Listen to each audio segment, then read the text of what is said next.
America आणि चीन या दोन देशांमध्ये वर्चस्वाची जी लढाई सुरू आहे, जागतिक महासत्ता बनण्याची जी चुरस सुरू आहे, त्याच्या संदर्भात डेलिओ अत्यंत सविस्तर बोलले. ते म्हणाले की एकेकाळी भांडवल आणि व्यापार या क्षेत्रामध्ये जी पुरवठा साखळी होती, त्याच्यामध्ये सगळे देश एकमेकांवर अवलंबून होते. परंतु हे अवलंबित्व जे आहे ते संपवण्यासाठी हे दोन्ही देश प्रयत्न करतायत आणि जो देश दुसऱ्या देशावर अवलंबून आहे त्याची कोंडी करण्याचा प्रयत्न सुरू आहे. अमेरिकेने चिपच्या क्षेत्रामध्ये आघाडी घेतली आहे, तर चीनने एआयच्या क्षेत्रामध्ये खूप मोठी मजल मारलेली आहे आणि त्याच्यामुळे या लढाईमध्ये कोणाचा विजय होणार आहे ते या क्षणी सांगणं खूप कठीण आहे.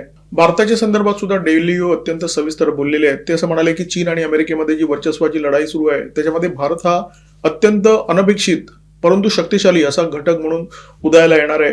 पंतप्रधान नरेंद्र मोदी यांचं त्यांनी खूप कौतुक केलं आणि मोदींची तुलना त्यांनी थेट डेंग झिओपिंग यांच्याशी केली. डेंग झिओपिंग हे चीनचे ते नेते आहेत ज्यांच्यामुळे चीनमध्ये परिवर्तनाचं चक्र सुरू झालं. चीनमध्ये त्यांनी मोठ्या प्रमाणामध्ये सुधारणा राबवल्या. मोदी सुद्धा भारतामध्ये तेच करतायत. त्यांनी मोठ्या प्रमाणामध्ये पायाभूत सुविधा निर्माण केलेल्या आहेत, कायद्यांमध्ये सुद्धा महत्वाचे बदल केलेले आहेत. परंतु मोदींची आणि भारताची प्रशंसा करताना डेलिओ यांनी एक महत्वाचं विधान केलेलं आहे. ते असं म्हणाले की आजच्या भारताची जी परिस्थिती आहे ती 30 वर्षापूर्वीच्या चीन सारखी आहे. म्हणजे डेलिओ यांचं विधान सांगून जातं की भारत हा चीनच्या तुलनेमध्ये 30 वर्ष मागे आहे.